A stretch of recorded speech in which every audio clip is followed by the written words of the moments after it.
Hello, everyone, and welcome to another Saturday Night Live here with myself, Peter Driver. I hope everybody's keeping well and everyone's had a good week. How you doing, Brian Canty? Darius is on there, Jared Lenihan, Liam Long, Dave Donovan, Patrick Burke. How you? Hope you're keeping well. Sasha, hope you're well. Kieran Sherlock, James Hope is on there with us as well. Jamie Conway. Graham Lanigan is on there. How you doing, Graham? Some nice flies you're trying there lately, Graham, as well. I've been looking at those. Lovely. Tim Sullivan. Paul Burke, Declan Noonan, Robbie Berry. I hope everybody's had a great week and everybody is keeping well and enjoying. Patrick Smith there. Brian Kennedy. No problem, Brian. You were our winner last week. Good stuff. Great stuff, Brian. Brian won our bead match last week, or the Betis bead match, should I say. Great to have you there. How you doing, Stephen? Peter O'Connell's on there. Peter, congratulations. Peter won our flies during the week. Aidan Gill, how you're keeping well. Peter O'Connell won our nymphs from last week's show. Tom, Brendan Doolan, hope everyone's keeping well. Been a grand week. Weather's fantastic. Out today watching grass grow. 2 weeks ago I thought I was finished the grass cutting, but sure, it's looking like it's going to get another cutting now soon. Graham, how you doing? Graham, Reggie Reynolds is on with us there. Patrick McCarthy, Brendan Doolan, how you doing? Howard Croston, how you doing, Howard? Hope you're keeping well. Are you going fishing the D in 2 weeks' time, Howard? If you are, I'll see you over there. So looking forward to that. John Ditch, how you doing, John? Hope you're keeping well. So tonight's dry dropper night, folks. Okay, it's all about dry dropper, and it's a little bit more of a trying to put a bit of a, we've done dry dropper nights before, and tonight's a little bit of a difference. We're going ultralight dry dropper, okay? So we're going really small. We're going fishing that hot summer weather, skinny water. Something happened to me about 2 or 3 seasons ago, and it really made me start thinking about high summer fishing, especially on the River Nore here. So I was out doing a bit of coaching. How you doing, Liam Ronan? John Ainsworth's there. How you doing? Raymond, hope you're keeping well. Pat Kennedy, how you doing, Pat? See you were on Ned's today. Pat, were you? You had a lovely rainbow up there. Well done, Pat. So anyway, I was on the Nore and I was waiting up a particular part of the Nore where there was a high bank in the middle of the river. So there was a gravel bank. Now, it was still submerged, but the two channels that came down either side. How you doing, Cyril from County Fermanagh? Nice to have you on there. Peter Wadding, hope you keeping well, Peter. Hi, Tom. Tom O'Connor's on with us there. But there was two main channels coming down either side. Lovely riffles, really spectacular looking water, and you'd swear that has to be where the trout were.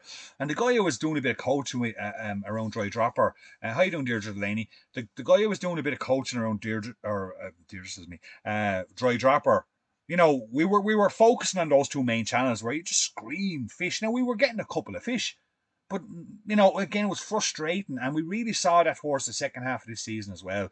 Frustrating water, trying to get those fish, and you think, God, they just have to be there, especially with the volumes of fish that were in the River Nore. And how you doing, Dalty? So anyway, we were getting a couple, but not to the numbers, and you're kind of putting down to maybe the trout where it's a bit warm, the water temperatures are up too high, the sun is too high. You're giving all the usual excuses. And then when I was actually wading up, as I was wading up ahead of the person, and he was kind of fishing, I was kind of going up checking out another spot. I could notice trout that were sitting on that high bank in really shallow water. Now we're only talking a couple of inches of water, and these were really quality fish. So I pulled back a bit, and I called them up, and I said, "Come up here, I want to try something." And we fished up the middle of the river in the shallow water. And next thing we start catching a heap of fish. How you doing, Bernard Mannion? Declan Doyle, Alan, how you doing there? Richard O'Connor. So we started catching a lot of fish in this real skinny water, bright scorching sunshine, and really quality fish. And we went ultralight basically. So we dropped down our Klinkhamer size, we dropped down our nymph size, we dropped down our tippet size, and it became really effective. And for the last 2 seasons, when it's high summer, I've been really focusing on that. How you doing, Elaine? Richard O'Connor's on there. How you doing, Richard? Thomas, I hope you're keeping well from Oz. Thomas Horkhorn. So anyway, so we start really dropping down in sizes of everything, and we had a great afternoon. It was so, and I always say that to a lot of people that come to the River Nore. I'm not sure how other people find other rivers, but definitely River Nore trout. They love to sun themselves. They love the sunshine, and they sit out on the high. And sometimes they sit in the other margins or the high gravel banks that are slightly submerged, and they just soak up the sun. So I do an awful lot of dry dropping. I do not well of 10s and 12s. I know in the very first show I did, we're talking about looking back in last year, I did a big size 10 clink sage kind of thing, and that was really effective for me. But also it's important that when you're dry dropping, that you have the small stuff there to go with it too for that kind of water. You need small nymphs, You need small natural clinks and stuff like that. So we're going to focus on that more of an end of it this evening. That ultra light stuff, we're going to talk about setups. I'm going to talk a little bit about approaches and things that I fish to fish that kind of water, to fish margins, skinny little margins, and you can pick up some really quality fish in these margins that some other anglers might actually just walk through thinking there's nothing there. Okay, so we're going to be on the river in a little while. I did a session during the summer. Now, it wasn't skinny water when I did it, okay? So I'm wading quite deep and blah, blah, blah, and stuff like that. But it gives you an idea to set up and the way I approach things and stuff like that. That's coming along a little bit. But we're going to start off first with our Klinkhamers. Okay, we're going to tell you Klinkhamer, parachuting, and I got two lovely little nymphs coming afterwards, after the break, when I'm on the river. And that's coming along later on. So I hope you all enjoyed the evening. If anybody's got any questions written, please shoot them across to me. I'll do my best to answer them. How you doing, Jonas? From Sweden is on with us there. If anyone has any questions about setups or approaches like that, please shoot them across and I'll do my best to get to them. Other than that, we're going to push on with our first Klinkhamer. Don't forget, Dave is going to be along with his trivia at some stage. I got a nice spot prize here tonight for Sean O'Shea. How you doing, Christoph? Hope you're keeping well. So I got a nice spot prize there for whoever wins our trivia. In order to win tonight's flies and any flies I didn't practice, all you got to do is share the stream or comment. So please hit that share button for me. It's great to see so many people on with us here tonight. How you doing, Desmond? Desmond's on with us there tonight again.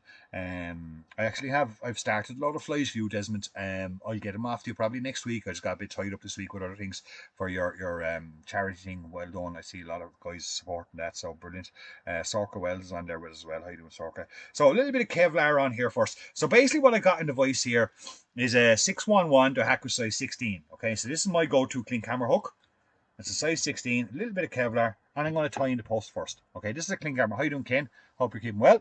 Hope everybody's keeping well and is having a good week, enjoying the nice mild weather. I wonder will we get this kind of weather for Wales, Howard? The river should be in pretty nice, low, easy conditions.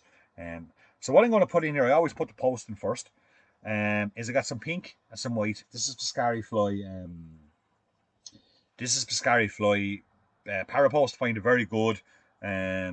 So one white. Now, when I'm tying in this, and it's something I just noticed this year, really, when I'm doing posts and stuff like that, I like the white directly under the color. So I do a lot of colors. So I would have, in my box, I could have pink, orange, black.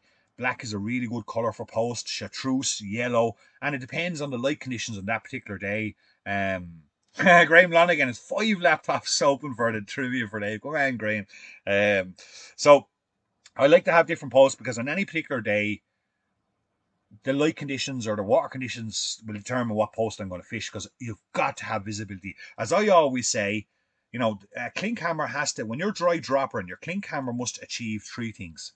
Okay, so when I'm tying them in directly. As you can see, the white is directly under the pink. Okay, thanks, Eugene. How you doing, Eugene? Hope you're keeping well. Eugene Fagan's on with us there. So the white post is directly under the color, okay, which is important for the finish. So all I do is I trap it in on top, and then I'm just going to wrap around to form the post. That's the way I do it. Some people tie it in up underneath or whatever. This is just the way I do it. Alan Lawless, how you doing, Alice? Alan's on there. We've AWOL tomorrow. AWOL Winter League is back on tomorrow. We're over in Leash Angling Centre tomorrow. Looking forward to a day on the lake with the boys. So I'm just going to wrap around this here and form my post. But back to the points I was making, and you've heard me say this before. Your Klinkhamer, when you're dry dropping, your Klinkhamer has to achieve 3 things. There's 3 things there that I find are absolutely crucial for that Klinkhamer to be effective when you're dry dropping. 1, you must be able to see it. If you can't see it, pointless. Forget about it. Get into the car and go home. Because you can't see. Dry dropper fishing doesn't mean that dry fly is going to sink the whole time. How you doing, Robert? Robert, hope you're keeping well. Is it your birthday today, Robert? Robert Flaherty? I think it's your birthday today, is it? Or there's some Flaherty with a birthday today. I think it's you, Robert. That's all, Lord. Happy birthday if it is. But anyway, so you've got to be able to see those clicks. Because often all it is that a little twitch, any unnatural movement of that dry fly coming down the river is pretty much a fish is taking your nymph. That's what I always say. So you must strike. Okay? So you've got to have high visibility of that. How you doing, Betty Hayes? You've got to have high visibility. So you've got to be able to see it. So you need a selection of posts. Secondly, it must be able to support the weight that's underneath it. So if you're fishing a 3mm bead and you're fishing a small clink or a small hackled clink, well then, you know, there's a good chance that nymph could drag it under or not make it swim naturally, you're sensitive enough to pick up those takes. So I'm just finishing that off there, and I'm going to take off that thread now for a minute, folks. So it must be able to support the weight it's going to carry underneath. So you need a variation of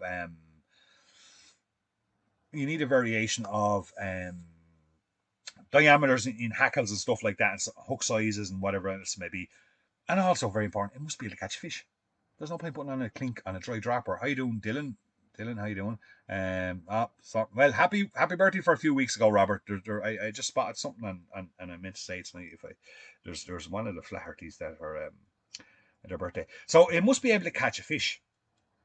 I see a pointless putting up Klinkhamers just for the visibility aspect alone, where or some kind of a floating device that you use when you can have a fly there that can actually possibly catch a fish, and it can often be the case when I'm dry droppering that I end up catching quite a lot of fish on the Klinkhammer or the parachute, and I end up taking off the dry fly and just moving that taking off the nymph and just moving that dry fly up to the point, Klinkhammer or parachute, and continue on fishing straight dry.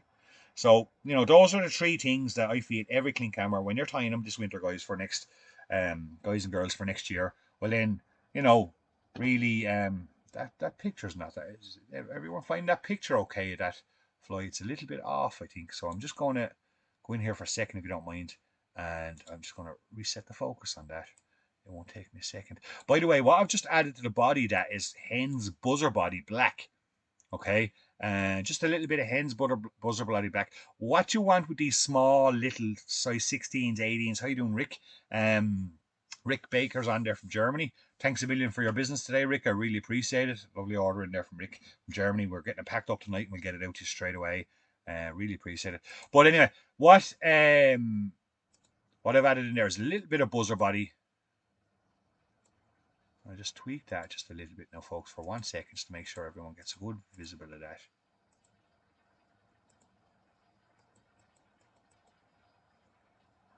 That's definitely going the wrong way. I do set this up before the show, and sometimes it can actually be, when I actually sit in to do the show,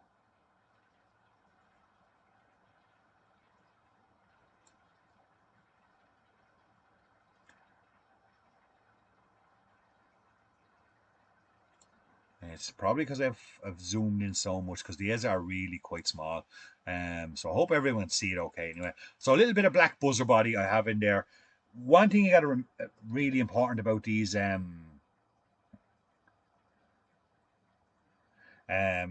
small little clinks and parachutes, I like them as slim and as skinny as possible. We're fishing very skinny water, to be a natural, because I want them to catch fish as well. So you can see a nice little tight black body there, no bulkiness whatsoever. And I just finished that off there at the end. Good question, Sean. And we're going to how you doing, Dennis Coolan? Sean wants to know what size bead would a 16 or 18 clink support. Now, that's a really good question. It's not the size of the hook or really the size of the fly, and I'm going to talk about that a bit in a second. I'm going to add in a bit of Kevlar here, back in my Kevlar, to continue on the fly. As regards why or how a clink supports, any size clink for that matter, how it supports the nymph that's underneath it. Okay, it's not the amount of hackle that you put on, or the amount of dubbing, or the amount of body, or the amount of post, or anything that you put on. I'm going to drop that camera just down a little bit there, to try and get it a bit more centered for you folks. It's the diameter of the hackle. Okay, so it's the diameter hackle. It's not whether you put in fucking 6 or 8 turns or 10 turns of hackle that supports that dry fly really on the water. It's the diameter. Okay, so it's the spread of those hackles. 2 turns can be as supportive as 6 or 8 turns.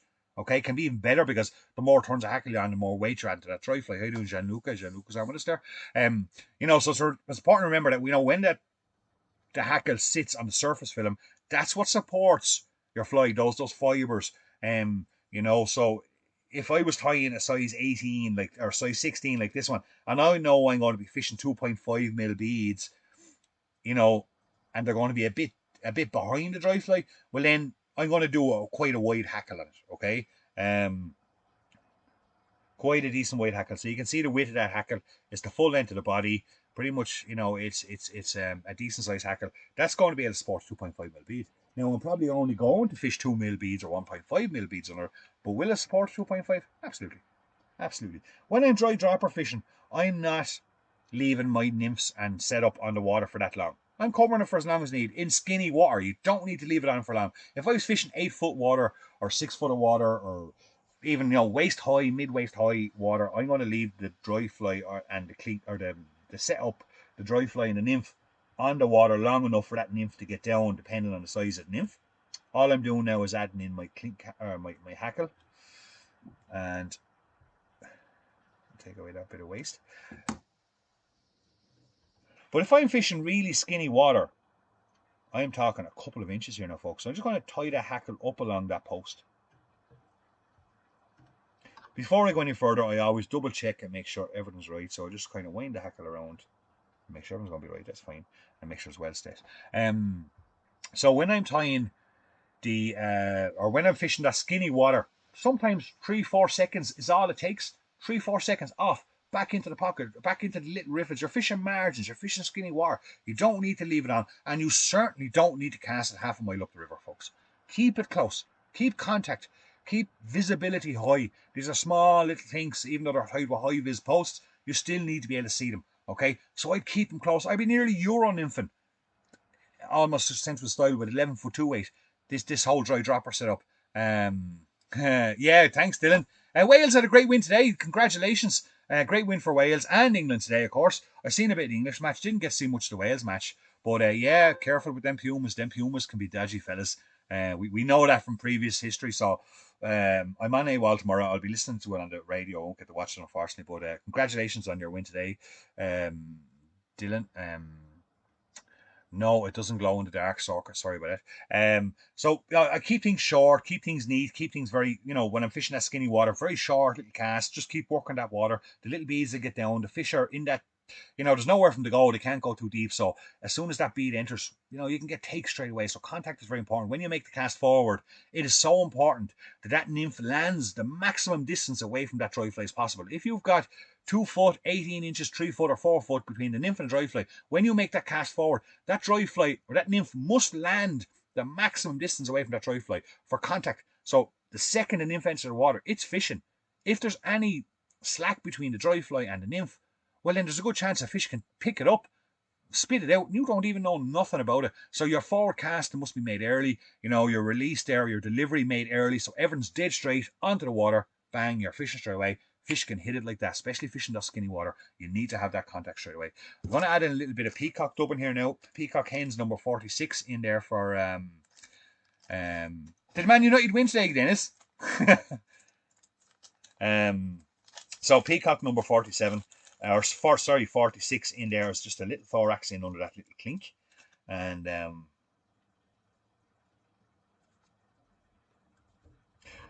but dry dropper is lovely. Now, is dry dropper nymph fishing or is it dry fly fishing? I think I often get asked about it. But at the end of the day, it depends on what the fish are taking. There's days when I'm dry dropper and I'm getting more fish on the dry fly. And then there's days when I'm dry dropper and I'm getting more fish on the nymph. So I think it kind of depends on day. So a little size 16 clink like this, is just a little turn of what was the score? Thanks, Desmond. The Graham Lanigan has just issued you a red card there. I must get red and yellow cards here actually for the show. There's a few times now, a few lads with a red card there. Graham Lanigan has just given Dennis Golden a red card. So I'm just going to take my hackle now and I'm going to wrap it around. So once I brought the thread up towards the eye of the hook now. I'm actually just going to replace that hook. Sorry folks, now I've just turned that hook slightly so I can see the hackles on mine now. So I brought the thread back up to the eye of the hook. Now when you're wrapping your hackle on a clink, it's very important you put one turn on, okay, because you tied it up the stock. So you put your first turn on nearly at the top of the thread and you work down from there, okay. So every turn goes in under the previous turn, okay. Every turn in under the previous turn. And it's quite simple working down. Now these big long genetic hackles make life very easy to just tie them. They're so long, they're easy. If you're working with more cock or neck hackles, they can be a little bit more awkward. 4-0 was it? Holy moly, any Man United fans not feeling too good there at the moment. 4-0. So, a couple of turns but every turn directly under each other makes life very easy. All I do then, I don't turn the vice aside. I don't do any of that stuff. I simply have the hackle here in my right hand. I catch the thread bobbin in my left hand. And what I do is I put the thread in onto the stalk or the piece that's in my right hand, and I slide it in along that there and trap in that hackle right there at the butt of the stalk or the yoke. Euro dinking, exactly, James. Yeah, yeah. So that goes right in there like that. And again, I just repeat that process 2 or 3 times. Slide in there. Use the stem of the offcut you're going to use. Slide that thread right in there tight to the eye of the hook.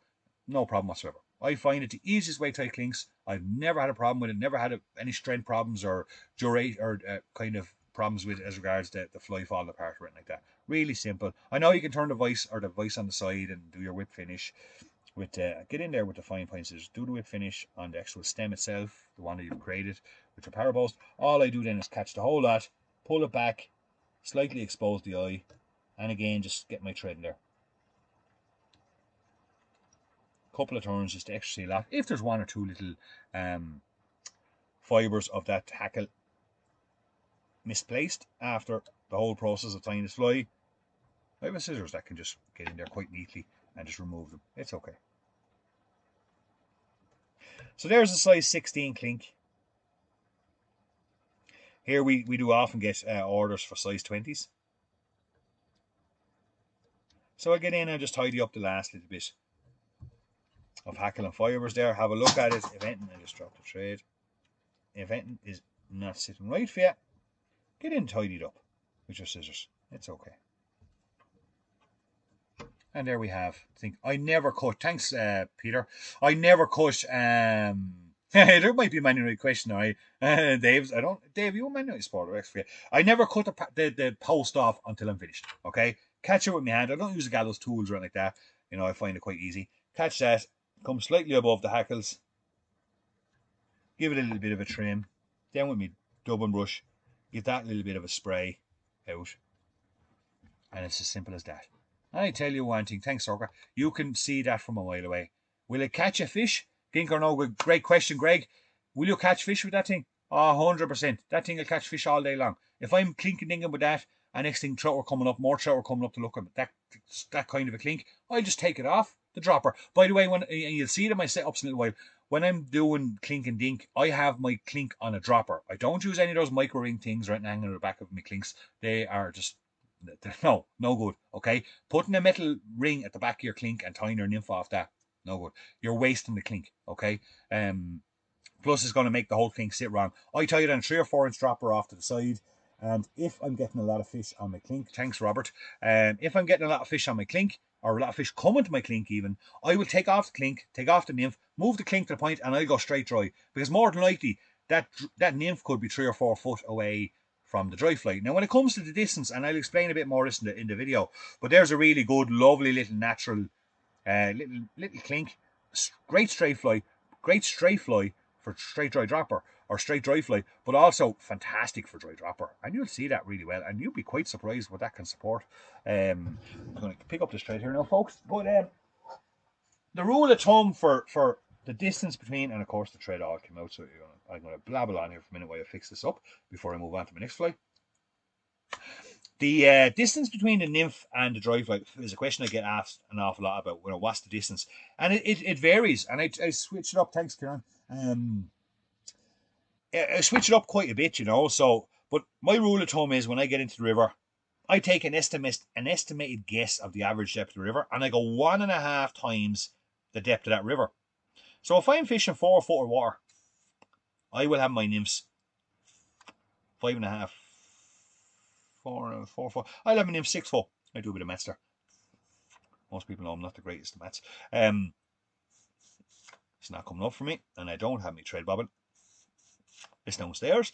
I'll get it in a second. But 1.5 times the depth of the river, because your nymph and dry fly will never travel directly under each other. Okay? A dry fly's here. This is the nymph. It will always be back as it travels up the river. Okay? It'll always be back as it travels up the river. So it's always at an angle. So you need in order for that nymph to be on the bottom, you need the nymph to be 1.5 times the depth of the river behind the dry fly. If I'm on a, in a big deep flat pool, and I've often done it, I've often fished a nymph 8 to 10 foot behind a dry fly and found it quite successful. Even in the skinny water, like what I'm tying tonight, if the fish wanted that way, I could, even though I'm only fishing 6 inches of water, I could have 2 foot, thanks James, I could have 2 foot between a nymph and a dry fly. Easy 2 foot. Hey, you got it. Okay. So easy 2 foot. That's going into the tub there now for whoever wins the prize this week. I'm just going to get out the next batch of stuff here. So, you got to play around with the distance between the nymph and the dry because it's crucial. It can be crucial. It can be different between catching and not catching. Okay. So this is going to be a little parachute we're going to do here. All right. A little parachute, very effective little parachute. You can find it on our website, or any of these flies, you can find them on our website. Most of them. I don't put all my flies up there, but if anybody wants fly stayed, most people know, they just give us a holler here, and we do all the custom stuff for everybody. I was actually tying a stacked salmon fly, a kind of more traditional style salmon fly there today. Lovely piece of work. Haven't tied one in years, but a guy was on to me from South Africa and wanted something nice tied for himself, and as a Christmas present, so I really enjoyed doing that. So in here I got a size 16 301 hook. Okay, it's a Dahako dry hook fly hook. I use a lot of these as well, and find them fantastic. And I'm going to start off with the Kevlar.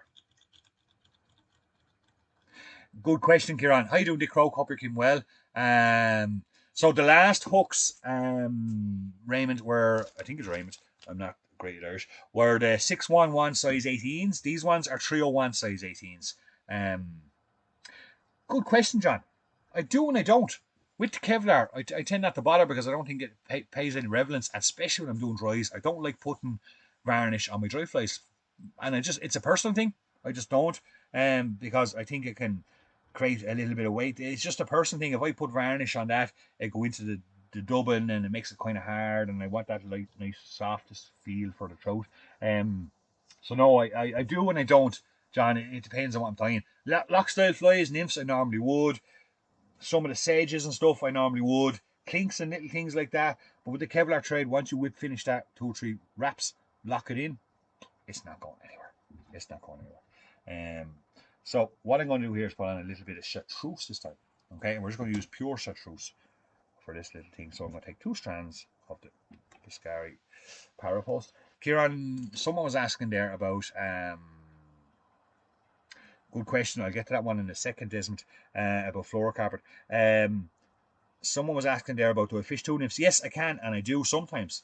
Okay, if I'm fishing deeper water, I use 2 nymphs. Sometimes it can be very hard fishing at 3.5 mil if you're fishing very deep water and you need that nymph to get down fast. Let's say if I'm fishing 6 or 8 foot of water in a flat cam and I'm firing that. Now, at this stage, I'm kind of going against the advice I said earlier on. I'm actually going to fire that longer upstream in a big flat because I need time for that nymph to get down to where the fish are. So it takes a bit of traveling time. So sometimes you can fish dry dropper up in a big flat, and it could take, whatever it takes, 30 seconds, a minute and a half, or whatever it takes for that nymph to get down and start working to the level of the fish, especially if it's 6 or 8 foot behind the dry. And then you start getting a fish, and you think to yourself, oh, look, I might put up something heavier because it'll get me down quicker. And it can be very awkward to cast, and sometimes they don't want that bigger bead. So what I will do then is I will put on a second nymph. So I might have, the fish might want 2.5 mil. Maybe 2 foot above it, I might put a 2 mil. And then the weight of the 2 flies together, working together, gets that fish catcher down that deeper, that bit quicker. And so it is awkward as hell, I find. All that weight swinging around in the air in different positions and then a dry fly and whatever else. But it can be very effective and can really work quite well at times when I'm fishing big, deep, heavy water. As regards fluorocarbon, Desmond, I'm not a great lover for fluorocarbon on rivers, to be quite honest with you. I stick to my shogun. If I'm fishing these flies, these dries, and the nymphs I'm going to do after the break, I'm on 0.06 tippet. Now, fluorocarbon and that diameter to me is just, it's like thread. It's like snap, snap, snap. I could have a lot of line out. That nymph is quite deep under that clink. So when I go to set that hook, if there's 3 or 4 foot of a distance between the clink and the nymph, your strike has to be absolutely immense because you need to set that hook. And, that depth of water will dull that set. So you need to be really strong. So you can often find that, you're actually striking and you're losing the whole rig just because of the strike, the snap, because of the force of the water. So I'm often down to 0.08, 0.06 tippet. Really light stuff. And if I'm using fluorocarbon in that, it just won't hold up. Where I use the Shogun, and I find the strength, diameter of Shogun versus its strength is fantastic. Like, so for me, that's what I use. A lot of guys use fluorocarbon, all right. And you can have the debate of whether a little bit of cocktail on here for the tail. You can have the debate of whether fluorocarbon sinks quicker than monofilaments. But when you've got current, you got tungsten beads, that kind of stuff, nymphs designed to penetrate, they get down. There's not much in the difference. I can tell you that now. There's really not much in the difference. And like Gianluca Strafte BR is really good too. Yeah. So I really like using. For me, it's Shogun. I just love the Shogun. Some guys like it, some guys don't, and that's really important. You heard me talking about last week and setups and stuff like that. You've got to have confidence in what you're using. You've got to have confidence in your setups. You've got to have confidence in the equipment you're using. If you don't, you need to change or go back to what you do have confidence in. Just because I'm here now and I say Strafte is what Shogun is what I use, doesn't mean you go and you dump all the stuff you bought last year or had a good time with last year. Really good question, Tom, and I'm actually going to get to that now in a minute when I get up to this hackle. Use what you're confident in. Use what you've got, because that's worth fish to you. Like, when I analyze everything I do and I'm thinking, and I'm looking at my setups and I'm talking about system and processes last week, everything's worth a fish. So if I do something right, that could be worth one fish to me. If I do something wrong, that could be cost me a fish. So at the end of the day, when I look at all my details, my processes, my systems, and all that, is thanks, Aidan. I weigh everything up by fish. So by having sharp hooks is worth 1-2 fish for you. Little things like that. What adds the fish? Having all my chest pack organized well. I've got a little bit of hen's hair dubbing here for the body. Okay, nice soft. It's a really lovely soft dubbing for a small little parachute. Little olive parachute for this one. Find this one absolutely lethal as well. Okay, and then before we move on to the next stage, I'm going to add in a little grizzle hackle here. Tom Ankertel asked a very interesting question there. How important is the color hackle? And that's a really good question. And it's something I've thought about a bit, and it does something that determines the way I tie the fly or the look I want to have. As well, and the post is only important to you. The body of the hackle, is that important? Absolutely. It's a little bit. It's a silhouette, and the same with the hackle. The hackle is a silhouette of the fish looking up at what they can see. If you have a large, dense black hackle, that's what they can see. If you have a grizzle hackle, as you can imagine, a bit more speckled, a bit more transparent, and that's what they can see. If you have a sparse hackle, 2 turns, that's there's a certain amount of transparency to that too, and the silhouette will be different. Does the hackle matter? Absolutely. Should you be putting a bit of work and thought into that? Absolutely. I do a little bit, probably not as much as I should, Tom, but I certainly have over the last couple of years. And when I'm doing little things like this, it is something I'm very aware of. And I will often tie that black clink that we tied earlier on, that one there, with just 1 turn of hackle, but much broader, because I wanted to support. Thanks, Kieran. I wanted to support the nymph it's going to carry, but I wanted a far more transparency look for the fish looking up. Okay. And instead of say if there's an awful lot of money spiders floating around, and September, August time, they can be all over the place. Trout do love them. Or even if I'm doing a bit of bank fishing and I'm going to tie a little black Klinkhamer, well then, excuse me, I will tie the likes of that little black Klinkhamer, but only 1 turn. But it'll be much broader because it needs to support itself. It needs to support the weight that's underneath or whatever, it's clink and ink or versus the bank, whatever. And then it can be that can actually make a difference to a fish coming up to look at it or an actual fish coming up to take it. So I do probably not spend enough time on it, Tom, but I certainly do have a little bit of thought about it now and again. For the thorax here, I'm going to add in a little bit of grey rabbit. Hen's grey rabbit as well. Again, very soft. Small little pinch. Probably have too much on there. Very soft dubbing. Really easy to get nice and fine. I always like to make sure I have at least 1 turn back behind the hackle as well. Kind of for the thorax of each dry fly. Just make sure it's well secured in. Great little parachute, this one. Fantastic little thing. As you can see, nice broad hackle on that one. Put the hand against. You see the broadness of that hackle? So in something like this, 1, 2, 3, job done. That's it. For the likes of that, I got a really nice broad hackle there. I don't want any great depth. I'll go to Graham.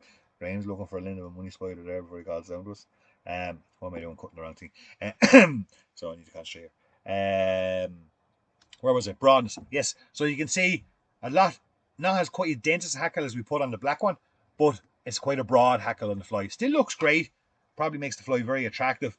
But that makes the hackle very transparent. How you doing, Lucas? Makes the hackle very transparent for the fish looking up.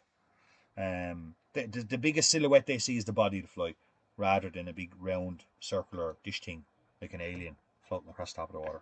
Okay, so when you're tying your clinks, and this goes for big clinks as well as not just these small little micro clinks and parachutes, do give some thought process to your hackles. Visualize what they're like up from the underneath that the trout might see, because I think profile does make a big huge thing. As Tom mentioned, how important is the hackle? I think you need to analyze that aspect, looking from in relation to the silhouette of what the fish see. Cut off my desired post. Just tidy it up a little bit. Very light post. You can see they're looking up. Lovely turns. Three turns. Soccer. Excuse me. Nice transparent look up there, and fish will certainly take that little parachute. It's absolutely lethal. Tie with a couple of other posts as well. Don't be afraid to mix up the posts and stuff. Still haven't managed to shake that dose. I've had a couple of weeks, a little bit of a cough needles. But really, really great fish catcher. Great straight dry as well. But between those two, when I'm doing that kind of light, I use it for pretty much everything, Graham. Use Shogun for everything. I tell you, folks, if you want to get some information on let's go take a drink of water. If you want to get information on tippets, leaders, and materials, I found the carp forums. I'm not a carp angler, know nothing about it, but I go onto them forums and I ask those guys about tippets, leaders, and stuff like that. Them are geniuses. Them guys are so far ahead of us. Sometimes I find it's unbelievable the stuff that they know about Chinese, Asian tippets, diameter versus breaking strain. They're just, thanks, Chris. They really, they're just so far ahead of us. It's unbelievable. Log on to some of them carp forums and start asking about tippets. Them guys have been doing it for years. Ultralight long rods, landing massive carp on ultralight tippets. They know about, visibility, sink rates, diameter versus poundage and stuff like that. That's where I come across the Shogun. And absolutely, I love it. I've got great confidence, so I stick to what I have confidence in. Thanks, Ray. Ray McCabe is on there with us tonight. So there we go, folks. There's the two clinks. Okay, we're going to tie down our tapered leader, tie in our Klinkhamer on a bit of a dropper, and then we're going to move to our nymphs. And that's the next part of the live show. We're going to go on to nymphs. But I'm going to go down and just clear my throat. And during the summer, I was on the river and I shot a little video for you guys about dry dropper.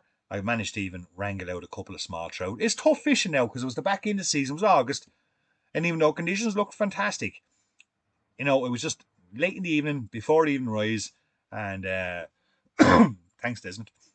Late in the evening, before the evening rise, I went down for a session below the house here and I brought a camera with me. And Mark kindly did the camera work. And I did a little bit of a session to give you some idea of fishing dry dropper, talking about the river, talking about approaches, different things like that. So I'm going to straighten myself up here a little bit because I've got a bit of a chest here. And I'm going to leave you in my safe hands for Tackle Talk tonight. And it's back down to the River Nore. I hope you enjoy it. And I will be back here in a few minutes with the second half of this session, which is all about the nymphs. Very important. Don't miss it. If you're enjoying tonight's show, make sure you share the channel. And I'll see you all back here.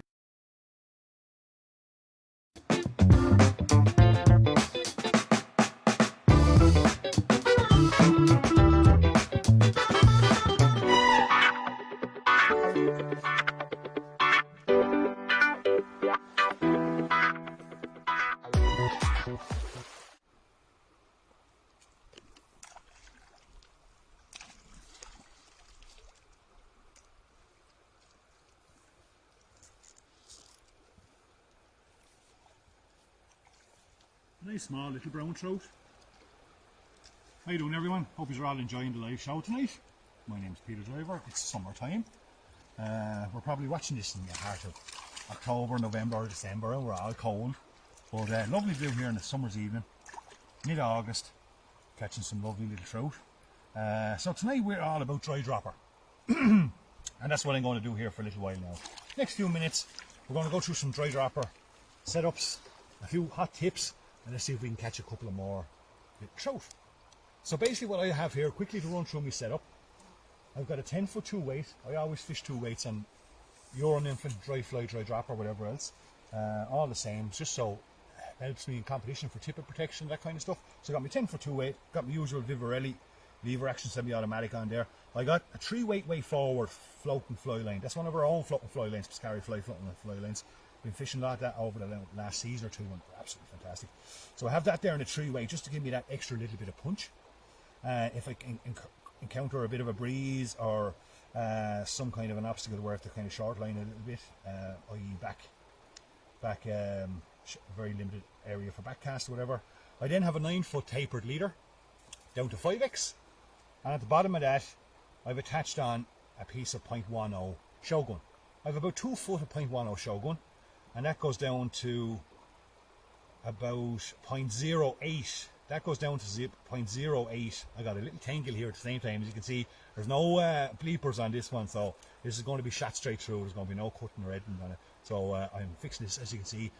No matter how much practice and prep you put into your fly fishing, knots are never going to leave you, including myself included. So basically I come down to 0.10 off my 5x in Shogun. I then have a dropper, as you can see there. I have a dropper down to a nice big size 10 sedge clink. Okay, you can see that there. We're going to tie that one. If I haven't tied it for you already tonight, we will be tying that sedge clink tonight. This has been a revelation this year for myself and fellow fishing buddies. That thing's been catching an awful lot of fish for us. I get a proper grip of it here. Catching an awful lot of fish for us. Floats like crazy. You see we got a bit of foam underneath there. And I always find in August it's very important. It can be very beneficial to fish a nice big clink, because you know trout will come up and take that. Trout will come up and take that in this time of the year. Big sedge or big clink. Then from there on, then I've got about 4 foot, 4.5 foot down to a 2.5 mil little nymph. Okay, we call that the number 6. The driver number 6 is one of the little nymphs. Has been working great for us this year. We might tie that at some stage in nymph in November if I haven't tied it for you already. So that's my basic setup. Very important to remember once I've got it set up. We mucil everything. Everything to the dry fly has to float. Okay, so when you lift to make that connection into the fish, when that nymph is 4 foot down under the surface, you need to be getting on that connection very fast. It needs to be, so everything to the dry fly must float. So I have all that muciled up. I got a bit of gink onto my clink, and I've also got it sprayed with our shoe repellent. And as you can see, I have an extra bit of gink here just in the back of my hand. That's the way I carry it, on the back of the hand. So I want to retreat that at any stage during the evening. I just catch it by the hook, and I just massage it into the back of my hand, and that retreats it. Okay, saves me putting it on my fingers, rubbing it in, and then getting gink all over my fingers and all over the line. And when I'm changing nymphs, then getting it all over the nymphs doesn't help that nymph sink.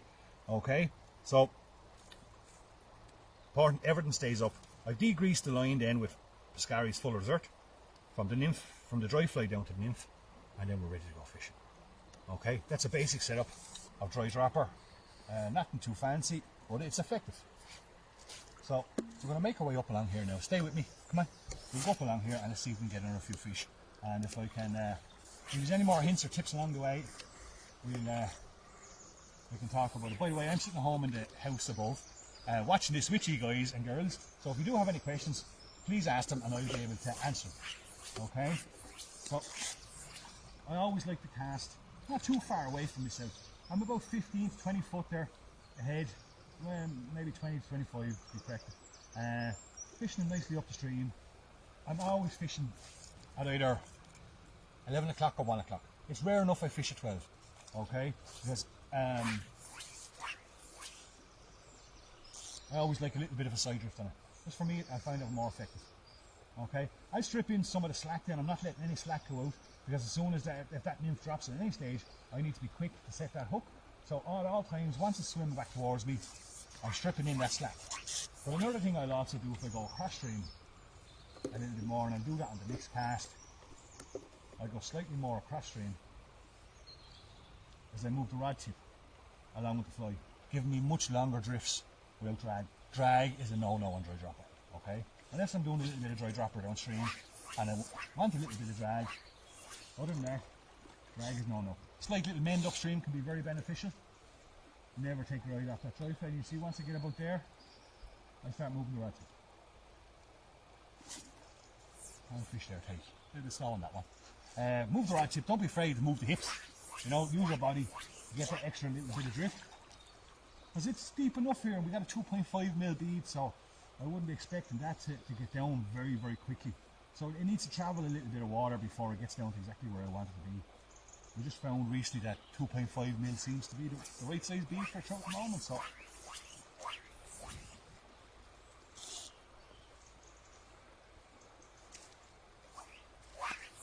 now what we're watching here for the dry fly, as I've mentioned before when I tried the kinks, is that you've got to be able to see everything on that kink, right? That kink or the sage or whatever maybe you're using for dry dropper. So it's got to be highly visible. We've talked about that, the 3 core points of what the dry fly should be. It's got to be highly visible, it's got to be able to support the weight that's underneath it, and it's also got to be able to catch fish, okay? But back to the first point, that high visibility. At any stage there, a trout could hit that nymph down on the bed of the river, and that dry fly will not drop. What will happen is it'll just come along and it'll stop and twitch and move. So if you're firing it from here halfway up the stream, or it's too small that you can't see it, you will not be able to detect those subtle little takes. So I like to keep it pretty close, pretty much at the same length most of the times, and make sure it's high vis so I can see it.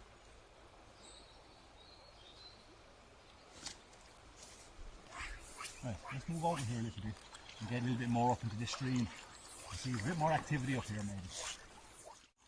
Kind of quiet now this time of the evening. It's about, what time is it here now? It's 6 o'clock here this evening. Evening rise is still happening a bit, especially with this lovely bit of heat wave we're getting. So activity at this time of the day wouldn't be prolific, but still we'll try and rustle out a couple just making our way up to this stream here.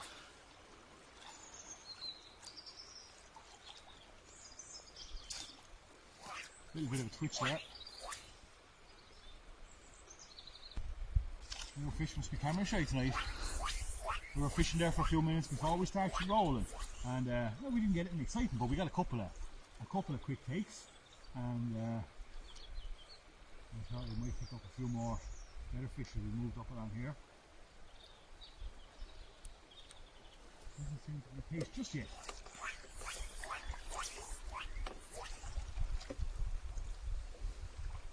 Oh, rise to the dry fly. So there's a great point there, just proving again that you know, your dry fly's got to be able to catch fish.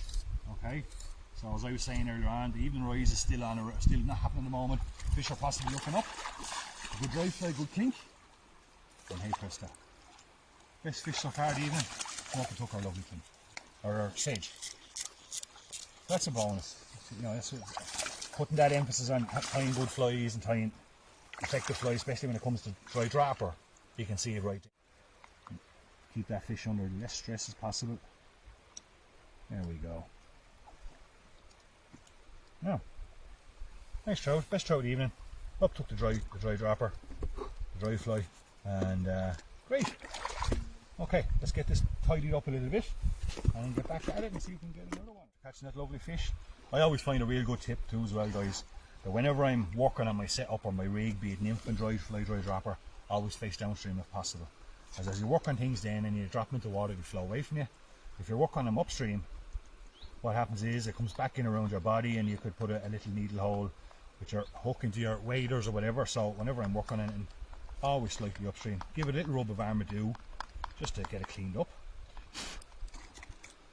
Catch it by the hook, and again massage into the excess piece of muslin, or not muslin, of dry magic I have there in the back of my hand, ready to go. Okay, and then when you're ready to cast, when you're ready to go, sorry about that there now again. When you're ready to go, you can just let everything drop on the water. That's floating away from me there now at the moment. I can pick up my rod, I can turn one little flick, and I'm back fishing. So the transition between catching a fish and getting back fishing is very easy. Keep it as simple as possible. I often find that most of the problems that we get in fly fishing on the river, it's all self-inflicted. Just knock up the bay so we don't lose anything out of it. Let's see if we can get another rod. So if that dry fly twitches or drops, you can be very quick to set that hook.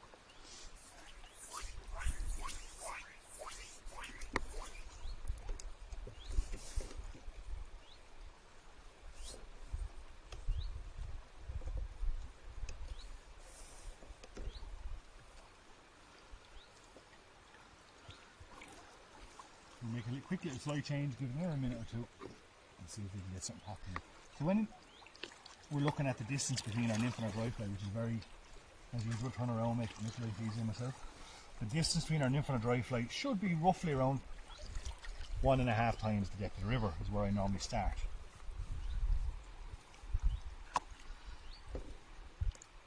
This is the one I had on here earlier on when I started first. Switching off a 2.5 up to a 3 mil. So we always start long. So 1.5 times the depth of the river, on average, is the distance from your dry fly to your nymph. And there, from there you can shorten it up. It's much easier to shorten it up than it is to add in 6 inches if you realise you're too short.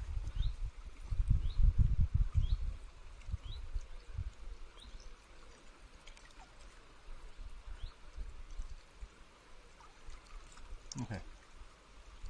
Let's give this a few minutes to see what we do.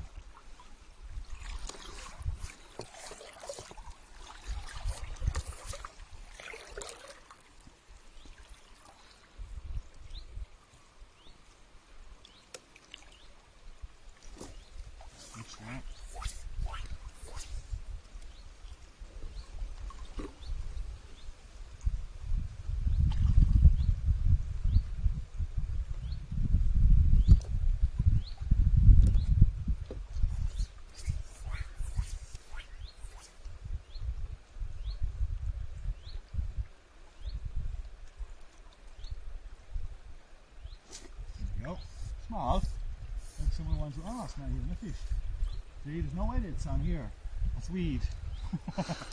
But thought it was a small trout that we were catching earlier on when we started. Anyway, shows I'm still awake.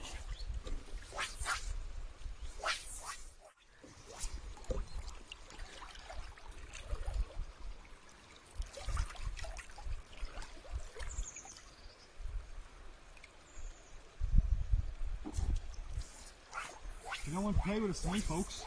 Stephen. I'll put back on my drink. I'll just lose another few minutes fishing. Hope you're all enjoying the show tonight. Hope you're all keeping well. Here on a lovely sunny August afternoon here.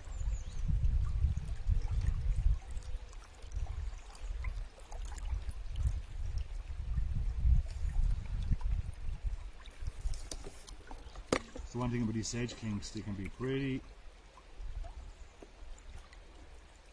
tedious to get that line through them. That eye, there's a lot of business going on around that eye.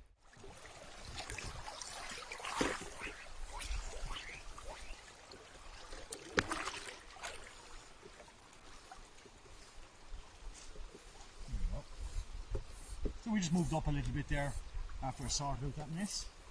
And a little 2.5 mil certainly got us going again. Nothing massive, but a bit of action. Let us know if we're on the right track. And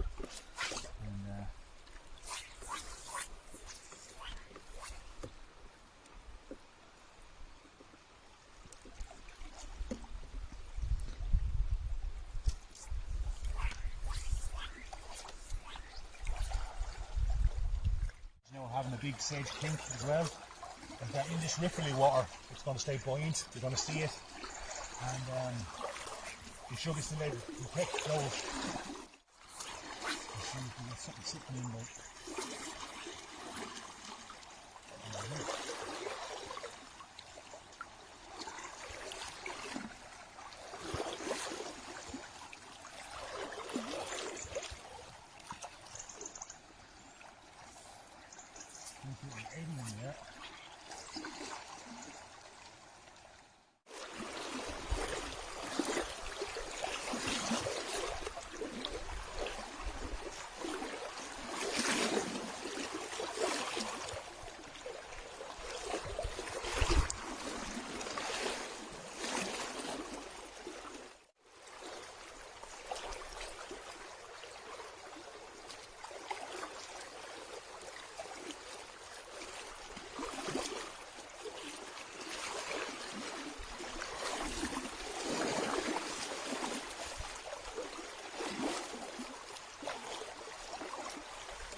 there we have it in a nutshell. Very simple. It is a really lovely way to fish dry dropper. I really do enjoy it. You can cover a lot of different types of river. Very versatile and very productive on any given day. So hope you all enjoyed that little bit of a clip. And if there's any questions, shoot them across. We're going to head back to the studio there now where I'm live, and I'm going to keep fishing here for another little while, see if I get another one. So see you all soon.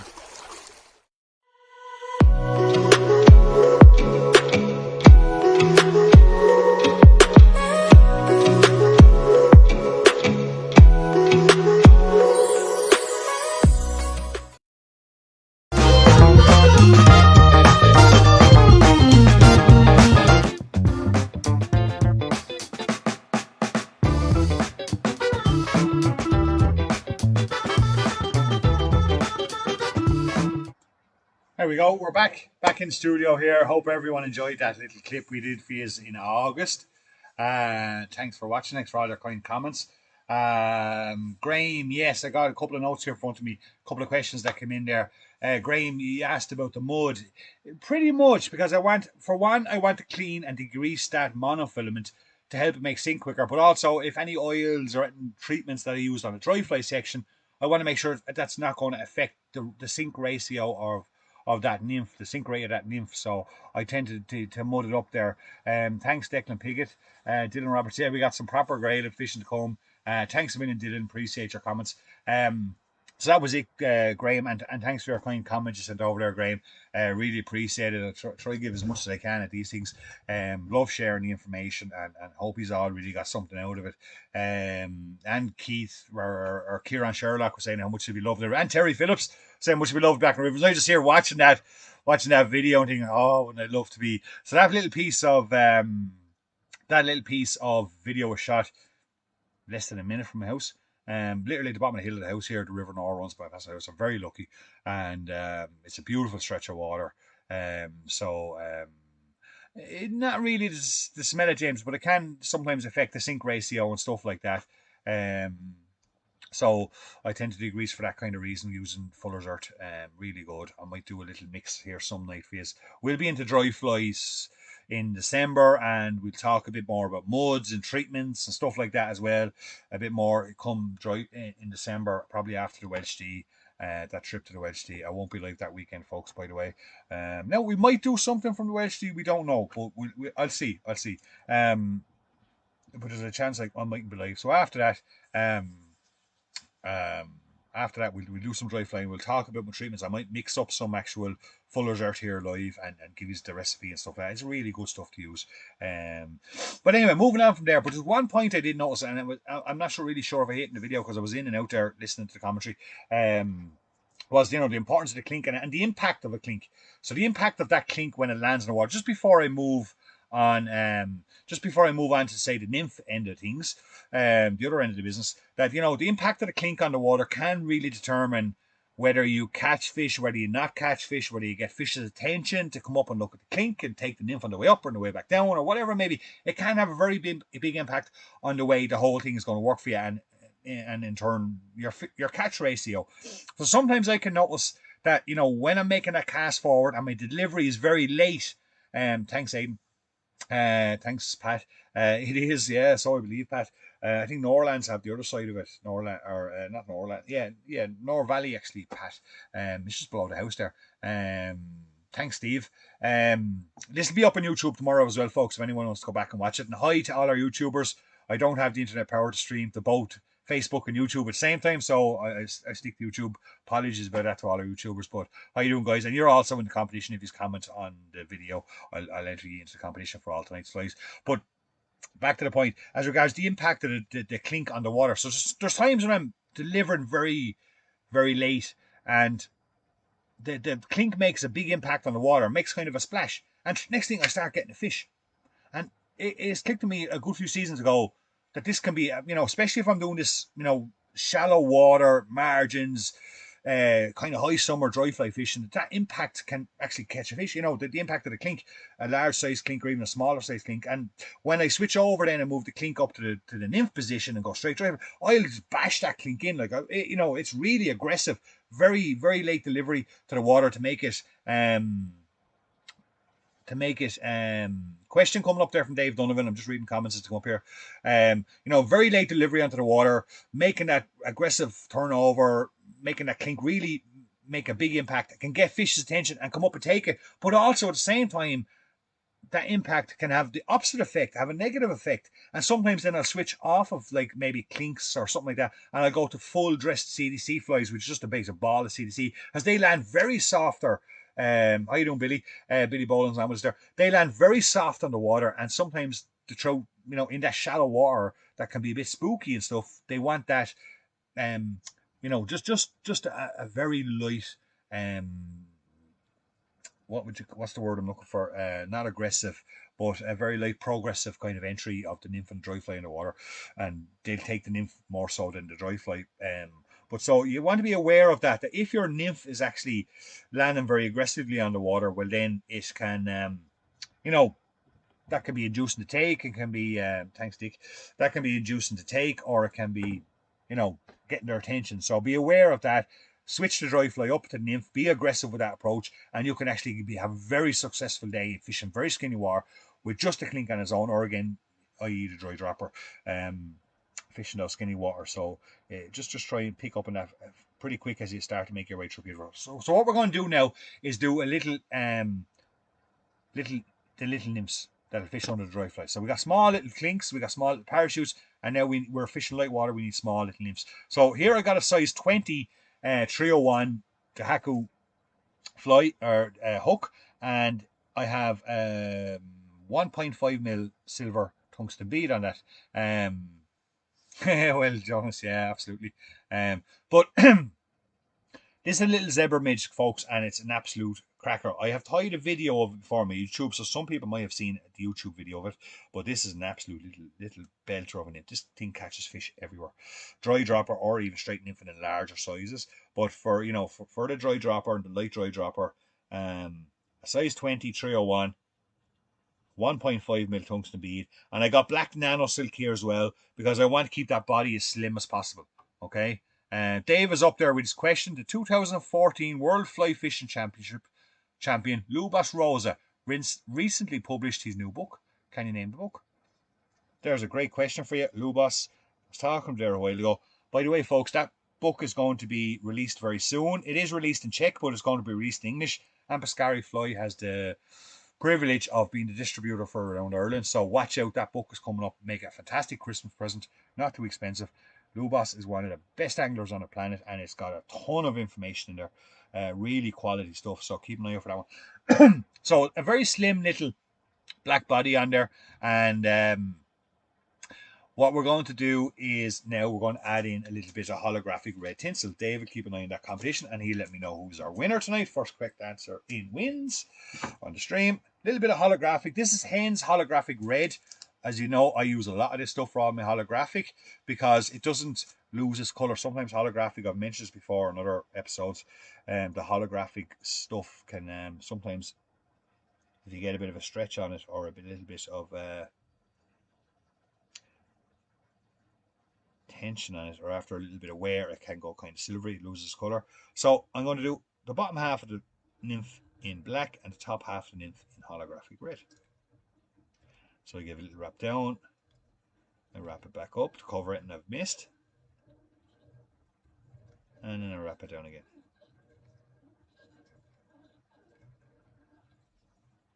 And I tie it off.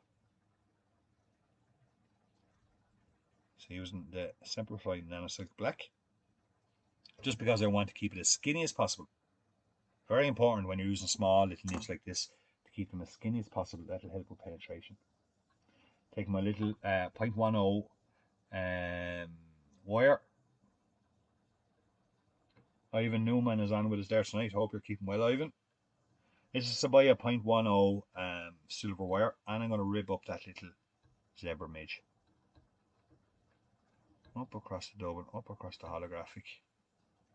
Really great little nymph. Great stillwater nymph too, actually. I've had some great sessions over the years, kind of in I tell you, I could get a swim tomorrow in Laois Angling Centre with these temperatures.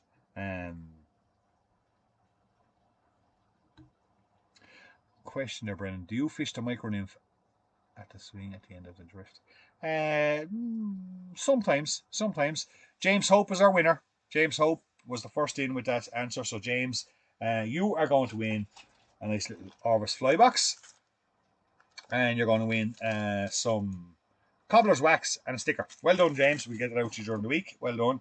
Don't forget, anybody that wants to win tonight's flies and nymphs and dries and a few others, all you got to do is share the stream or comment, and I will put you into the draw during the week. Now, to finish off this fly, you can add a little bit of Dublin in there. Can be quite effective. I like to add in a little bit of a marabou. Okay, so I got black marabou here, Piscari fly black marabou, and I'm going to just take out 2 or 3 of the longer segments up near the top. I'm going to put a very soft little hackle on this. Marabou can make a lovely hackle on nymph. It's very, very soft and quite robust as well. I've never had an issue about them losing them very quickly. But it's a lovely soft little and won't restrict that penetration of that nymph like other hackles might do. So just one and a half turns there over the back of the bead, as you can see. But it gives a lovely cloak. Great stuff. You're welcome, James. Gives a lovely little cloak. You know, it is small. I know the video. I'm not happy with what I'm seeing on the TV here in front of me, but I hope you all can see that pretty well. But it gives, when that's wet, that just goes back over that bead and or back over that body, should I say, beautifully and soft. Lovely soft little hack. A little bit of movement to it, and in that skinny water, I tell you one thing, folks, that is an absolute awesome nymph to catch trout in that skinny water when you're fishing, that skinny fast little water. And even like that size and that kind of shape for that skinny water. Will I fish in deep water? Absolutely, maybe on a 2.5 mil. Never really go above 2.5 mil on a zebra midge kind of nymph. But for that kind of, for what we're talking about tonight, fishing those skinny 6-inch, 8-inch, 7-inch water, that thing is just absolutely lethal. Really cracking little nymph. Very simple.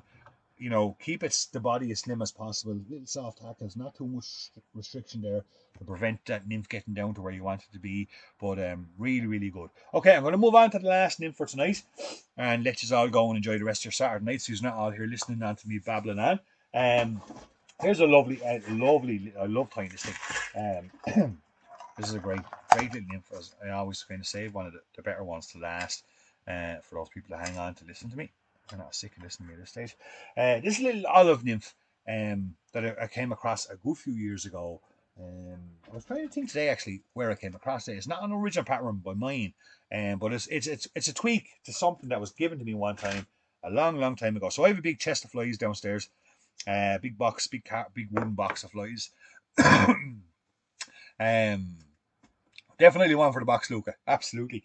But I have a big wooden box of original patterns downstairs. I've collected since I was a young lad. If someone gives me a fly, I'm not going to fish. Someone says, "Oh, this is a great fly, Peter."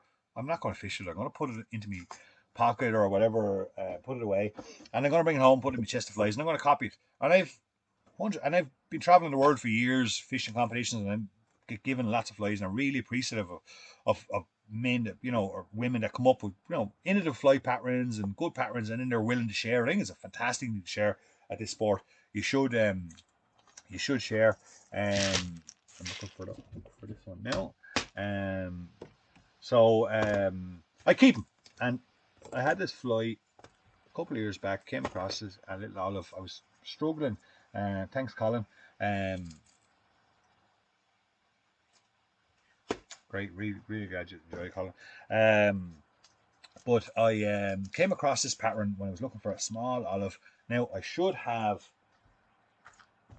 611 size 18s, but I'd say I've left them downstairs because I can't find them. So I'm going to tie this one on a 611 16. Really better tied on a 611 18, I find. But I must have left that pack of hooks when I was trying to sort them out downstairs. So I'll do it on a size 16. Far better on a size 18, folks. Okay, but it'll make the video a little bit easier for you guys to see. Normally would have a 2 mil bead. I'm going to show you what the cobbler's wax is for now, James. I'm going to be using cobbler's wax. That's why I actually have it as a prize tonight, because I'm going to be using cobbler's wax in this pattern. So what I'm going to do here is I'm going to put in the 611 size 16 to Haku. hook in the vise first. And we're going to use a little bit of Kevlar. And we're going to attach our Kevlar onto this first. So this is a nymph. And this is a nymph I use, I say size 18 really. And you can do them in 16s as well. I have them in 16s. But size 18 I find to be the best for that light kind of fishing that we do. A little bit of pheasant tail. This is for a bit more trickier fishing that maybe fish if I'm going in second, third session behind a team. It's light, high summer, light fishing, high summer. I'm going to fish something like this. Okay, we tie the pheasant tail in over the eye, like so, by the natural ends. Tied in well. There at the head. You can whip finish that off there. Awkwardly enough.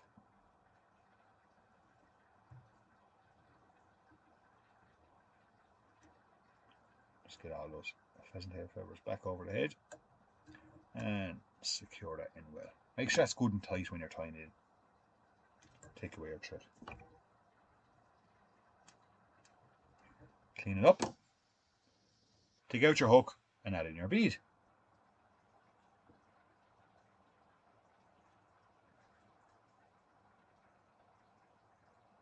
Anyone tell me, I don't have a spot price for it, but anyone tell me when the cobbler's wax, what's one of the most famous patterns cobbler's wax was used on? Add in your bead, and there you go. Okay. Sometimes I'll darken down that bead with a bit of flame, a bit of, I'll put on a bit of wire and burn it to darken it a bit, really to make it, to get the impact and the penetration of the tungsten, but not to get the visual aspect. At this stage, we don't want the visual aspect of it,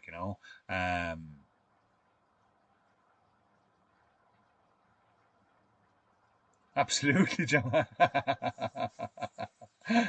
Absolutely, yeah. So what I'm going to switch now is a bit of primrose. Okay, bit of primrose, plain silk, and we're going to add that in there. Okay, for our tail of this little nymph, yes, Dave Toohey, well done, Dave Toohey, Greenwell's, Dave Egan was in there as well with the Greenwell's Spider, Greenwell's Glory, folks.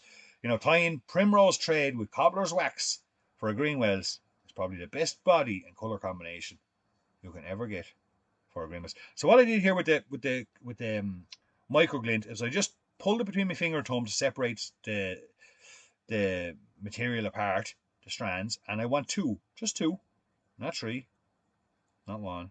I want two strands of that nice little pearl micro glint, and I'm going to add in them in there for just a very subtle little tail.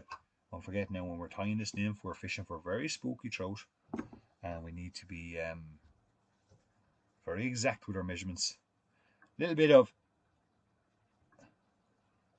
dark brown UTC thread going in there. I have it on a thread bobbin for a rib. Tie it down, don't tie it the whole way to the bottom of the fly just yet. Take your cobbler's wax now. A little trick about the cobbler's wax. Brian Kennedy, absolutely, you're correct as well, yeah. But Colin Watterson, yeah. Greenwell's Glory with primrose silk, absolutely fantastic fly. For dries, for everything. I know, I love using it for dries because so what I'm doing here is I'm just warming up. That's the little block of cobbler's wax now. As you can see, it's well worn compared to the one James Hope is going to get tomorrow. We've got the cobbler's wax in the shop as well, folks. You can get it on our website. But I warm it up a little bit just to get the outside. Now, normally when I am tying, I would have remembered to keep it in the hand long before when I would have started flying. It would be in the hand the whole time to give it a bit of heat. Or stick it in the pocket, stick it under your backside if you want as well. I've often done it, put it under the bum, take it out when I'm ready to use it. I kind of warm it up in the hand a bit just to give the outside a little bit of a heat, so it just goes onto that thread a little bit better. And we just start working the thread into it and getting that colour change. It's a lovely colour. It's just there's no there's no thread out there that can give you the look of primrose silk, primrose tying thread with cobbler's wax on it. And it gives the fly a lovely sheen as well. That's what I like about it. The look of the fly, the look of the body afterwards. Give it a nice, good covering of your cobbler's wax, okay? Any little excess bits, just take them off with your finger. And then you can start making your way down to where you want your body to start once that primrose silk and the cobbler's wax get on the fly. And then slowly I'll take it up the body. And there's a lovely little. And if you think you're getting near the end of the piece that you've waxed, well, then all you got to do is just stop prior and wax another bit further down towards the bobbin. Dave Donovan reckons Graham Lanigan's. He's broadband. What broadband are you on, Graham? It must be very slow. So you can see we have a lovely, lovely cobbler's wax and primrose body on that little nymph. Very slim, very nice. Often what I'll do then as well, folks, to give that little cobbler's wax will work too, is to get a lovely little finish, a shine off it, is I'll get my whip finish tool and using the curvature of that, we'll give it a little rub. And that gets a lovely, really nice kind of shine, very sleeky, tidies up any of that cobbler's wax, excess cobbler's wax that's on the trade. Gives it a lovely, very, very well finished body. Okay, we take our dark brown thread. Mind the tail, keeping an eye on those two little fibres at all times that are sticking about. We give that a bit of a spin. Graham Lanigan reckons, though, it could be something like the lottery, Graham. I think Dave Donovan might have a rig just like the lottery. when the government are looking into the lottery scam, we might get them to look into the Piscari Fly trivia scam with Dave Donovan.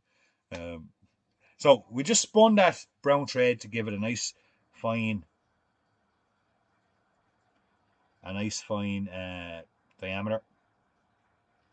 Just be wary of that the tail to make sure that both those strands are sticking out.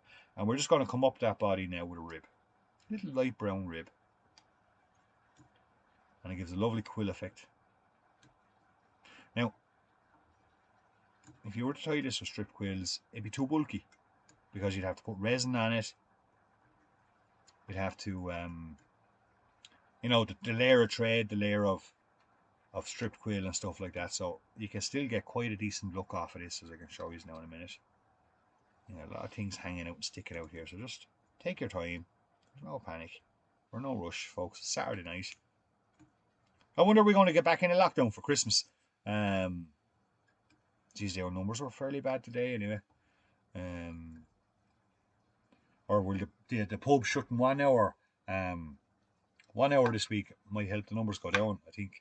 My backside. What an unusual, rather than want of a better word, or a word that I can't use on live streaming, what an unusual decision the government made to try and help the whole situation with COVID by shutting down the bars by 1 hour. Nearly 6,000 cases today, folks. I hope we don't go back into lockdown at Christmas time. Okay, so what I'm going to do here is I'm going to take another selection of pheasant tail, and I'm going to take 6 fibres off that, and we're going to tie them in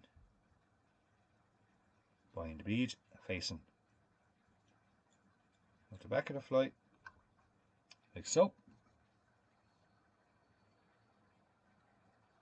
So that wax, Robbie, is the wax is cobbler's wax. Okay, it's a black cobbler's wax. We have it there online in the shop. James, the tail of that one is microglint, pearl microglint. 2 strands out of the pearl microglint. Okay, so once I've got those little pheasant tails sticking out the back, we're going to head to a little bit of olive dubbin.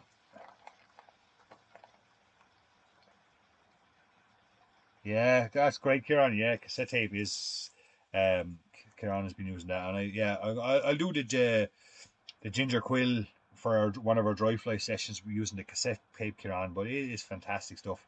And I actually had 2 lads in the shop here during the week, and the gentleman that taught me how to dry flies, the late Noah Shields from Greystones in County Wicklow, and then he moved to down to Wexford. He was the man that gave me that little tip about the yoke, and I must do it actually. I was only talking to his wife the other day. So what I'm going to do is I'm going to split these little pheasant tail tips I added in. Very small. I got big butchy fingers, so I'm going to be taking my time with this one just to get 3 either side.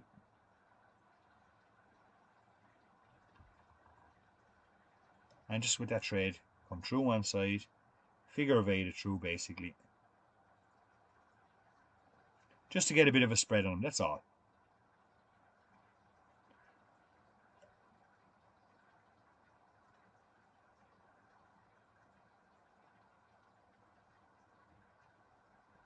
Spreads them out either side of the fly. There you go.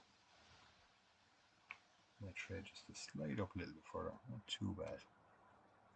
And I'm going to form a little thorax just there at the head of the fly. And it just gets those little fibres.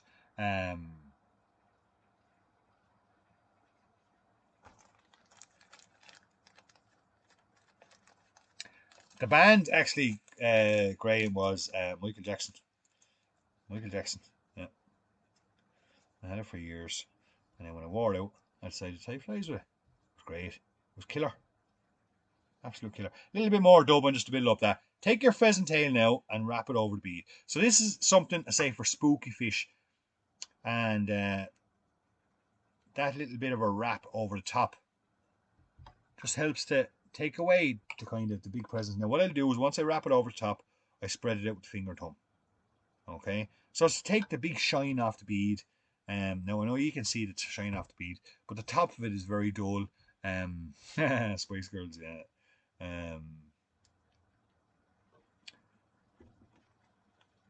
It makes it a very natural looking nymph. Trim that off. Another tiny pinch of that olive dubbing, just to hide up that little bit of work. Now I tell you folks, for stubborn trout, really like dry dropper fishing, that on a size 18 with a 2mm bead is absolutely phenomenal what fish you'll catch on it. Doesn't look the most amazing fly in the world, but some of the best nymphs, best dries, best wet flies I have all follow that suit. Take your little tail, snip it off. Very subtle little nymph, very natural looking, and an absolute trout destroyer. Unbelievable. Maybe that's the name. It doesn't have a name. Maybe that's the name we'll give it. Trout destroyer. Not my original pattern. To a certain extent, I have tweaked something that's very similar. That was given to me donkeys years ago. I could never remember. I normally write people's names in beside the little nymphs in the box, or the dries or whatever it is, as regards to who kind of came up with the original patterns. That one is kind of sitting there all lonesome, but an absolute beast of a nymph. Really does get a lot of fishing. Really light. Again, never really tied any bigger than a size 18 with a 1.5 or 2.5 mil, but an unbelievable fly to catch fish in really hot, skinny water. When nothing else is working, that thing would always get you a couple of fish. Thanks, Graham. Thanks, Brendan. Really is. It's one of those flies. It's just a banker. You know, you're not going to light up the world with it, but you're going to get a couple of fish on it when you're struggling. Thanks a million, Kieran. Yeah, they're a good old laugh. I enjoyed it. I get a great kick out. I go back and I watch tonight. I'll sit down later on tonight and after I get everything tidied up and I'll watch back the show and read the comments. I get a great old kick out. Thanks, Brian. Thanks, James. No, James, you're okay. I'll give you a text tomorrow at some stage and I'll get your address off you. And I'll get that stuff over to you on Monday morning. But there we go, folks. That's dry dropper night. Little bit different than your size 12s and your 3 mils and stuff like that. Thanks, Peter O'Connell. Thanks a million. Really appreciate your kind comments, everybody. Really appreciate all your support. It means a lot to us here in Pescari Fly. And I hope you all enjoyed tonight.